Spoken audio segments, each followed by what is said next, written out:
Computers were meant to make our lives easier, but the amount of information has been growing, and so have the number of places that the information can be stored. And therein lies the problem. Where was it? Where was that file, that image, that graph, that document? Was it in Dropbox, OneDrive, Teams? Was it in an email? Was it an attachment? Was it a WhatsApp message? Did somebody send me that in Facebook Messenger? Was that on Facebook? And so it goes on. And we go looking, and we spend an inordinate amount of time searching and looking for files and information. I suggest it's time for a radical simplification of our information management system. Let me explain.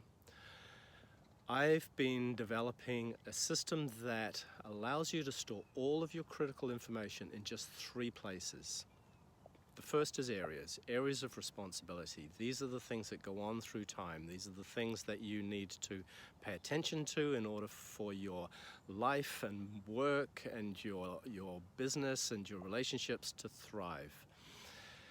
Each area of responsibility will have multiple projects. A project, by definition, will have multiple tasks.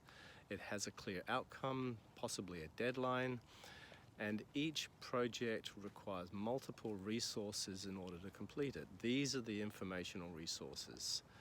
That's the third location. I guarantee that a simplified system like this will ensure that when you next come across a valuable piece of digital information, you'll know exactly where to store it and later where to find it. If this sounds interesting to you, then let's jump into a call. Leave me a comment down below, get in touch, reach out, and we can make the time where you can tell me about your life, work, business, and I can show you how the system works and how it could be applied in your context. It's been a great pleasure for me to help other people with this. It's having a significant impact, and I look forward to helping you.